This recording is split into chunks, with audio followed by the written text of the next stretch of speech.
veces, la verdad no se esconde en las sombras, sino en los gestos más sencillos. Cuando aquel millonario regresó a su casa sin avisar, no imaginaba que al abrir la puerta, descubriría una escena capaz de cambiarlo para siempre. Su niñera, arrodillada junto a sus 2 hijos, enseñándoles a rezar con ternura y fe. En ese instante, comprendió que lo que faltaba en su vida no era dinero. Era amor, y la verdad que había estado frente a sus ojos todo el tiempo. Y antes de seguir, permíteme desearte salud y paz. Dime, ¿desde qué país y a qué hora estás viendo esta historia? El silencio en la mansión Valverde pesaba más que el mármol de sus columnas. Nadie reía allí desde la muerte de Elena. Cada rincón guardaba el eco de lo que fue una familia, ahora convertida en un museo de recuerdos. En el comedor, las luces se encendían siempre a la misma hora, pero nadie se miraba a los ojos. Don Rodrigo Valverde, de 46 años, se sentaba frente a su madre, doña Mercedes, una mujer de gesto severo y voz cortante. La plata relucía, el vino respiraba, y solo el sonido de los cubiertos rompía el aire. Él trabajaba hasta tarde, revisando informes del Hotel Valverde Suites, como si el éxito empresarial pudiera llenar el vacío que dejaba el amor. ¿Vas a volver a Madrid esta semana?, preguntó su madre sin levantar la vista. No, tengo reuniones aquí, contestó él con cansancio. Deberías pensar en una nueva institutriz. Esos niños necesitan disciplina. Rodrigo suspiró. Miró hacia el pasillo donde resonaban pasos pequeños y risas apagadas. Álvaro, Tomás y Leo se asomaban tras la puerta, esperando que alguien los invitara a la mesa. Nadie lo hizo. Maruja, la ama de llaves, entró con una bandeja de pan caliente. Era la única capaz de hablar sin miedo. Señor, he encontrado a una joven maestra que busca trabajo. Tiene buenas referencias. Rodrigo asintió sin entusiasmo. Mientras no cante ni hable demasiado, contrátala. La anciana Mercedes golpeó el borde de la copa. Esa casa no necesita risas, necesita orden, dijo con dureza. Rodrigo no respondió. Por primera vez, sintió que aquella frase pesaba más que cualquier soledad. Se levantó antes de terminar el vino y cruzó el largo pasillo de la casa. En el despacho, el reloj marcaba las 9. Afuera, la lluvia comenzaba a caer sobre los tejados de Salamanca. El sonido del río Tormes se mezclaba con las campanas de San Esteban. Desde la ventana, Rodrigo observó cómo la ciudad encendía sus luces una a una. En algún lugar entre la catedral y la Plaza Mayor, las calles se llenaban de gente que compartía un café, un saludo, una risa. Él, en cambio, solo compartía su sombra. Sobre el piano, cubierto de polvo, reposaba una vieja partitura. La tocó con la punta de los dedos, pero no se atrevió a abrirla. Era la melodía favorita de Elena. Desde que ella murió, no había vuelto a sonar. Cerró los ojos un instante, y una punzada de tristeza lo atravesó como si el tiempo no hubiera pasado. Maruja apareció de nuevo, con el abrigo mojado. La maestra llegará mañana, señor. Se llama Clara Montiel. Rodrigo asintió sin mirarla. Bien. Gilly. Que empiece temprano. La mujer se retiró despacio, dejando tras de sí el olor a lluvia y jabón. En el silencio que siguió, Rodrigo encendió un cigarro y se quedó mirando la llama temblorosa del encendedor. En el piso superior los niños ya dormían, abrazando los peluches que alguna vez eligió su madre. En la habitación contigua, doña Mercedes rezaba con los labios apretados, como si hasta la fe debiera guardar silencio. Solo Maruja, desde la ventana del servicio, miraba hacia el portón y vio lo que nadie más vio.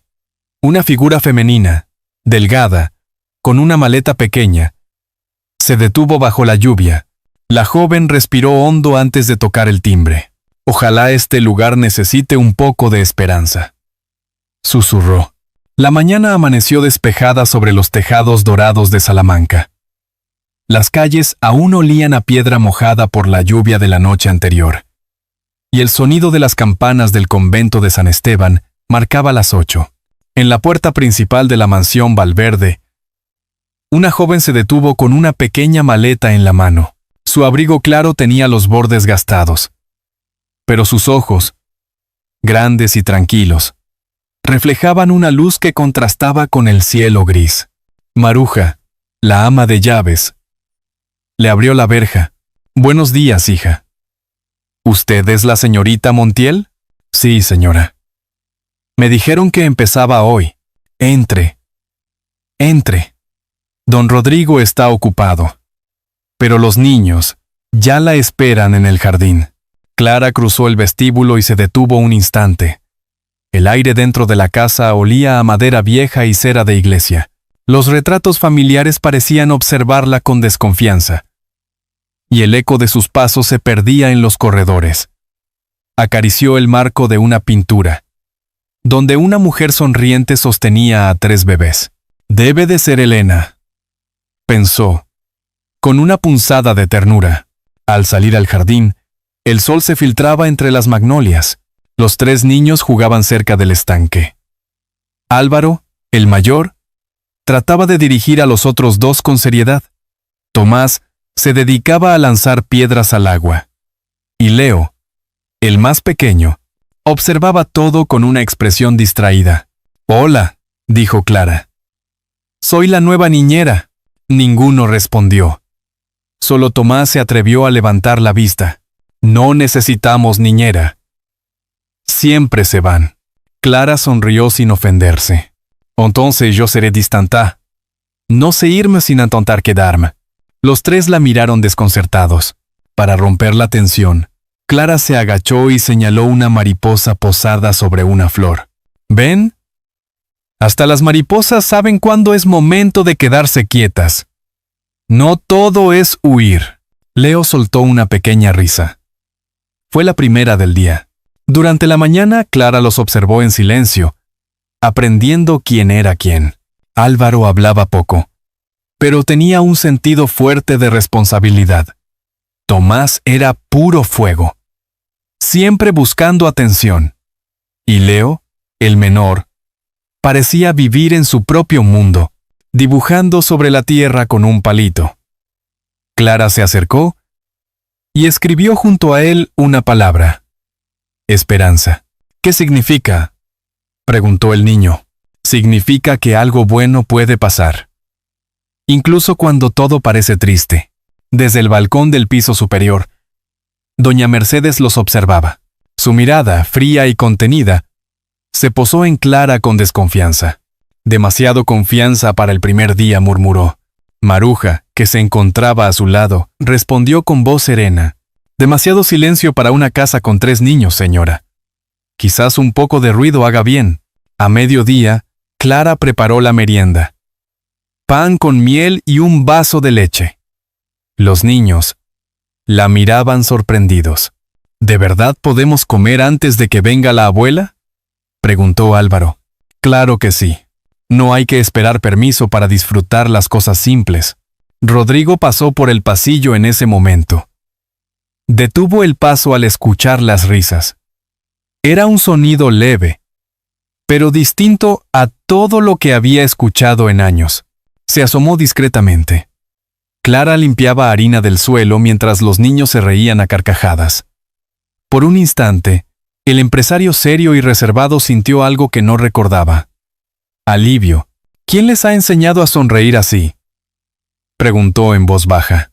«Quizás alguien que no tiene miedo de ensuciarse las manos», señor, contestó Maruja, sin dejar de mirar la escena. Por la tarde, Clara acompañó a los pequeños a recoger flores. Cada uno debía elegir una para su habitación. Leo eligió una lavanda. «Juega mamá susurró». Clara lo abrazó sin decir nada. Guardó en su mente aquella frase, que parecía un hilo invisible tendido hacia el pasado. Esa noche, cuando el silencio volvió a instalarse, Rodrigo permaneció en su despacho, observando la lluvia golpear las ventanas. El reflejo de las luces de la ciudad se movía sobre el piano cubierto de polvo. Se acercó y, con un gesto casi temeroso, pasó los dedos por las cuerdas de la guitarra que llevaba años sin tocar. Una nota leve flotó en el aire, temblorosa. Doña Mercedes en su habitación cerró su libro de oraciones.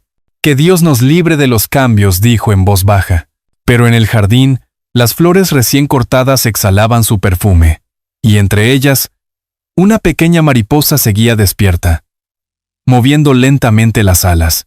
Y aunque nadie lo supiera, aquella casa había respirado por primera vez en mucho tiempo. El tercer día amaneció con un sol amable, de esos que se filtran entre las cortinas y parecen pedir permiso para entrar. El aire de Salamanca olía a pan recién hecho y a lavanda del jardín. Clara se levantó temprano, preparó un desayuno sencillo y colocó 3 vasos de leche tibia sobre la mesa. Los niños bajaron aún con sueño, sorprendidos de oler algo distinto al café de los adultos. Hoy desayunamos juntos, anunció Clara. Papá nunca desayuna, murmuró Álvaro. Entonces, cuando él no esté, nosotros cuidaremos de esta casa, dijo ella, sonriendo. Después de la comida, los llevó al jardín. El sol, todavía tímido, pintaba de oro las flores. Clara extendió una manta sobre el césped húmedo y colocó sobre ella una guitarra vieja, con la madera marcada por los años. Los niños la miraron con curiosidad. ¿Qué es eso?, preguntó Tomás. Mi tesoro, contestó ella. Tiene un alma dormida. Pero hoy la despertaremos. Cuando rasgueó las primeras notas, los pájaros se callaron. Su voz era suave, un hilo cálido que llenaba el aire. La melodía hablaba de tener fe cuando todo parece perdido. Una canción que su madre le enseñó hacía muchos años. Leo, el más pequeño, se acercó y apoyó la cabeza en su rodilla. Álvaro la observaba con seriedad, como si tratara de entender por qué aquel sonido hacía que el corazón latiera más despacio. Tomás, al principio burlón, acabó golpeando las palmas siguiendo el ritmo. Desde la ventana de la biblioteca, Rodrigo detuvo su trabajo. Esa voz lo atravesó. Había algo familiar, un eco antiguo que le recordó una noche lejana con Elena, su esposa, cuando aún existía el olor a jazmín y risas en casa. Cerró el ordenador, sin entender del todo por qué. Clara seguía cantando, ajena a su mirada. Los niños reían, y el sol se reflejaba en sus mejillas. Por primera vez en años, la mansión Valverde no parecía un mausoleo. Era una casa viva. «Papá, mira lo que hizo», Clara gritó Leo al verlo acercarse. Arregló la cajita que ya no sonaba. Rodrigo tomó el pequeño joyero entre las manos. Era el antiguo cofre musical de Elena, roto desde hacía mucho. Giró la llave con cautela. El mecanismo respondió con un suave clic, y la melodía comenzó a sonar. Un vals que conocía demasiado bien. Su pecho se apretó. La música traía consigo risas, pañales, noches en vela, y aquella última tarde antes del accidente. «¿Dónde aprendiste esta canción?», preguntó con voz ronca. «Mi madre solía cantarla cuando yo era niña», respondió Clara sin apartar la mirada. Decía que venía de un lugar donde las cosas buenas nunca mueren. Rodrigo la observó en silencio. Sintió que el tiempo se detenía, como si el viento del río Tormes soplara solo para ellos. No supo si agradecerle o huir. Se limitó a asentir y devolvió la caja a Leo. «Guárdala, hijo. Ahora vuelve a tener vida», dijo. Y su voz sonó distinta, más humana. Esa tarde, Clara enseñó a los 3 a cuidar las flores del jardín. Cada uno debía plantar una semilla. Tomás eligió un rosal, Álvaro una hiedra, y Leo, por supuesto, una lavanda. «¿Por qué lavanda?», preguntó Clara. «Porque huele a mamá», susurró el niño. Clara se quedó inmóvil un segundo, conmovida. Le acarició el cabello y lo ayudó a tapar la tierra. «Entonces crecerá rápido. Las cosas que huelen a amor siempre crecen». Desde el balcón, doña Mercedes observaba la escena con los labios apretados. Aquella joven había logrado lo que ni los médicos ni el tiempo: devolver la risa a los nietos. Pero en su mirada no había ternura, sino alarma. Esa mujer está removiendo lo que debería seguir dormido, murmuró. Maruja, detrás de ella, le ofreció un té. O quizás solo está despertando lo que su hijo olvidó sentir, señora. Al caer la noche, los niños se durmieron abrazando la guitarra. Rodrigo bajó al jardín vacío. El aire era fresco, y el olor a tierra mojada lo envolvía. Sobre la mesa quedó la cajita musical, aún abierta. La melodía seguía sonando débil, como un corazón cansado que intenta volver a latir. Rodrigo se sentó en el banco de piedra y levantó la vista hacia el cielo. Las estrellas se reflejaban en el estanque. En su mente, una frase que no recordaba haber pensado nunca resonó con fuerza. No todo lo que se rompe está perdido. Esa noche no trabajó. Dejó la ventana abierta, escuchando cómo el viento arrastraba, entre los árboles, el eco de una canción que parecía prometer algo que él ya había dado por perdido: la esperanza. Las flores del jardín aún estaban húmedas por la lluvia de la madrugada. El aire olía a tierra y a tormenta. Dentro de la mansión Valverde, el desayuno transcurría en un silencio tenso. Los niños jugaban con el pan tostado, mientras Clara servía la leche con la naturalidad de quien intenta no notar las miradas.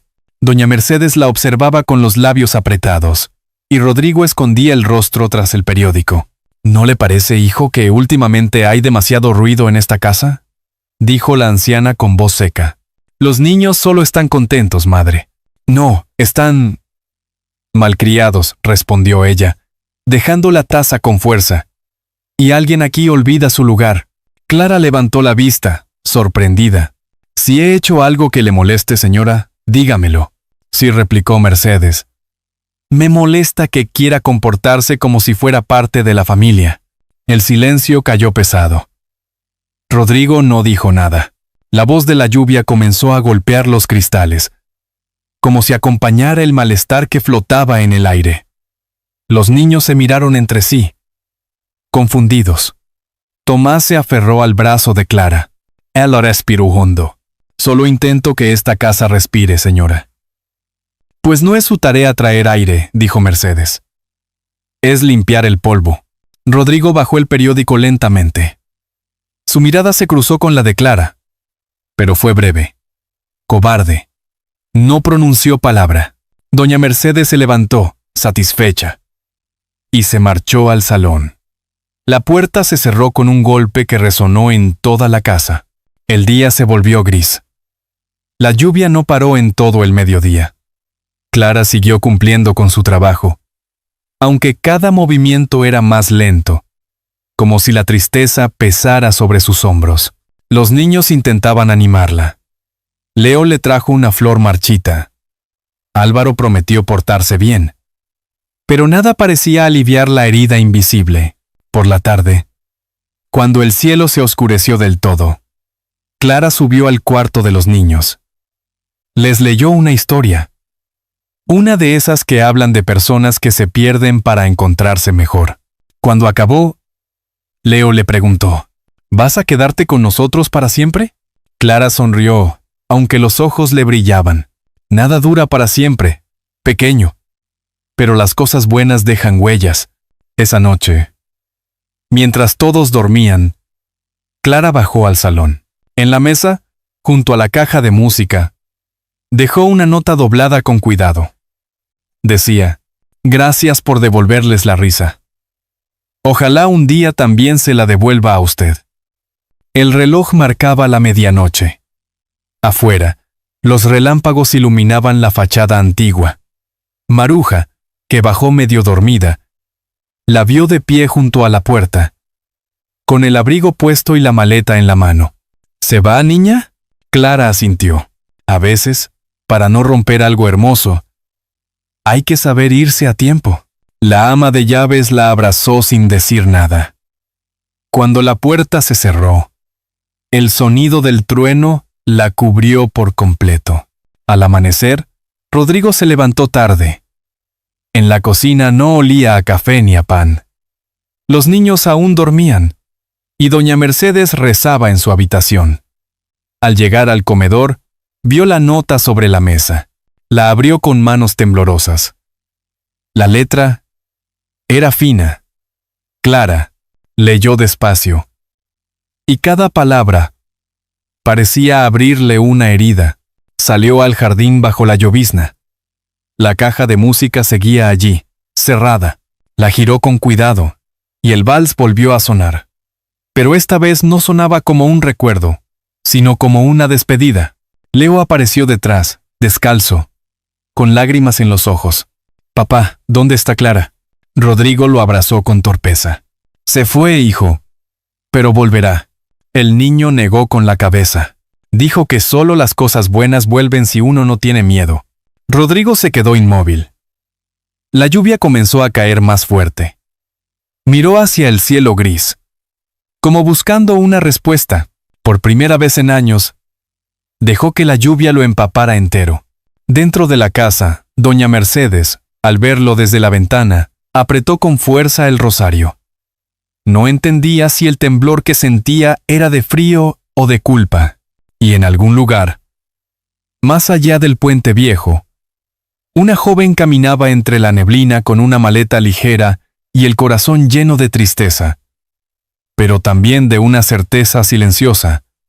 Había dejado atrás una puerta abierta. La Semana Santa había llegado a Salamanca con el rumor de los tambores y el olor a incienso. Las calles estaban llenas de luces tenues, de pasos lentos y murmullos, que parecían plegarias. Rodrigo caminaba entre la multitud sin ver nada. Desde que Clara se había marchado, la casa era un eco vacío, y los niños lo miraban con un silencio que dolía más que las palabras. Intentó sonreír, llevarlos al parque, leerles cuentos, pero nada funcionaba. Leo se negaba a tocar el piano, y Álvaro dormía con la bufanda de Clara entre los brazos. Doña Mercedes observaba todo desde la ventana, con la cabeza inclinada. No decía nada, pero su mirada lo decía todo. Culpa.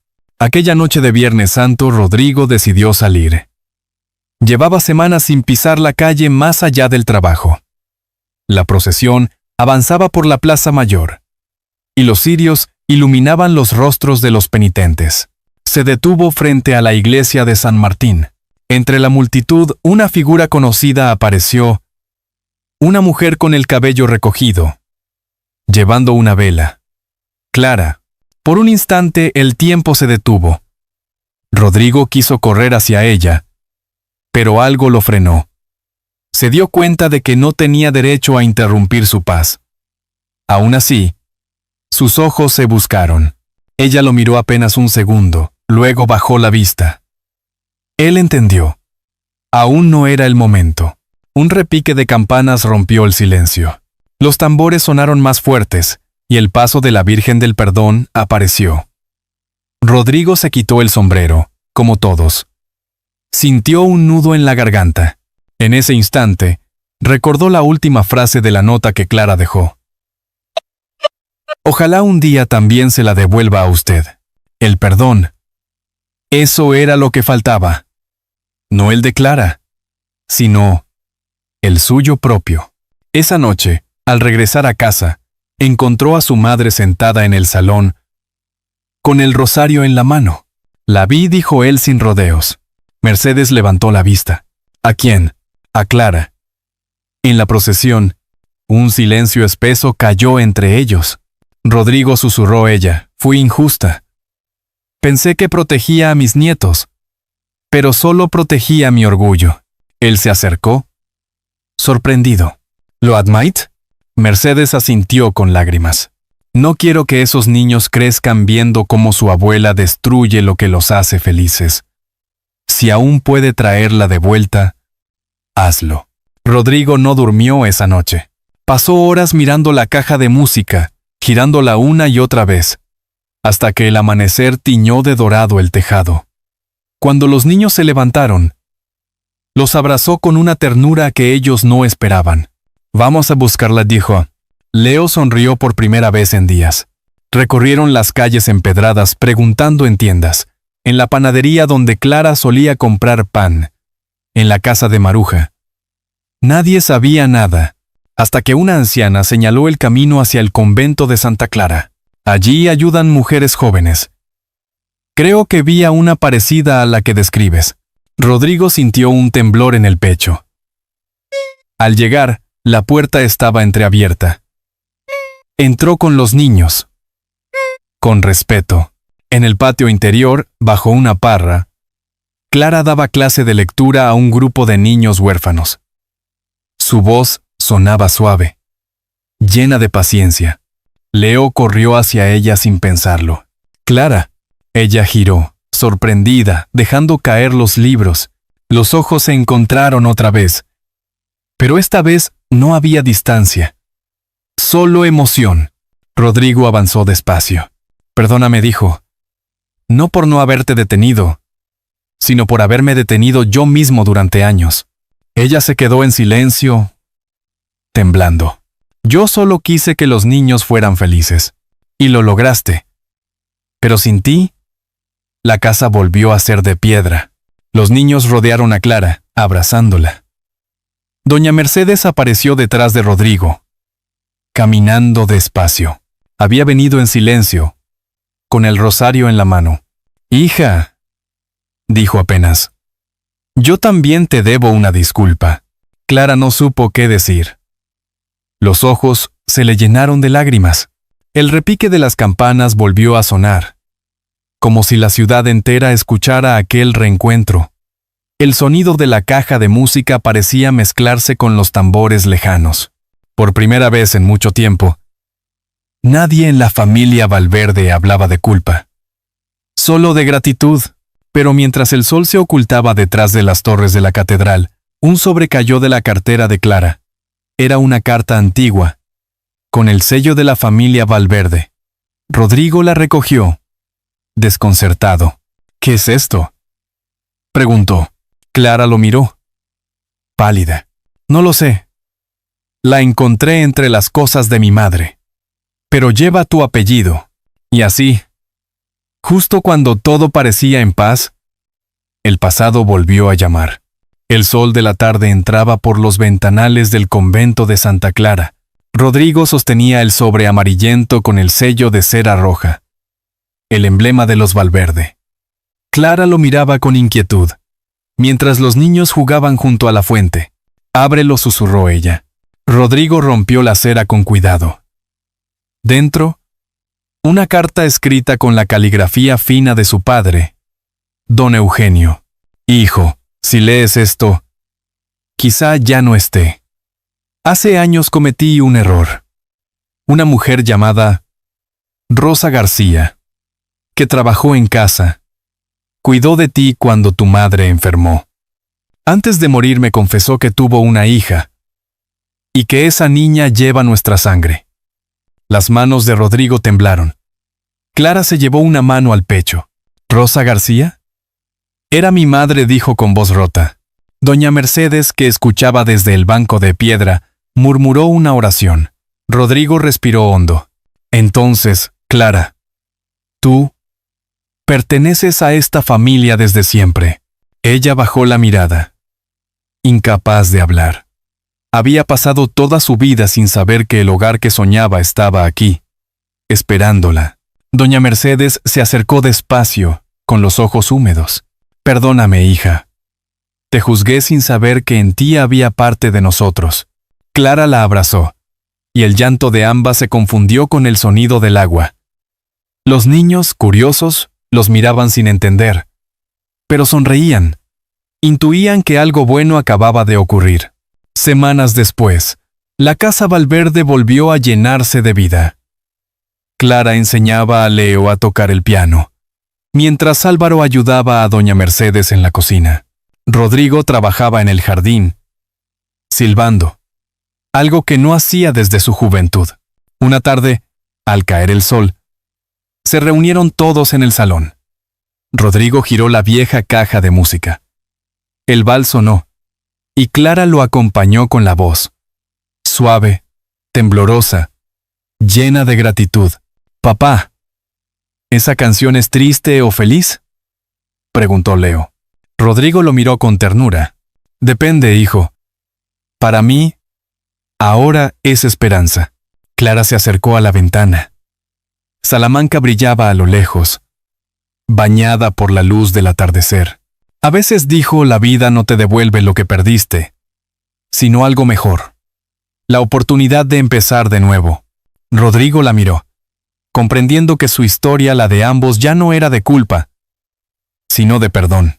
Esa noche, mientras las campanas de la catedral resonaban lentas, la familia Valverde cenó junta por primera vez en mucho tiempo.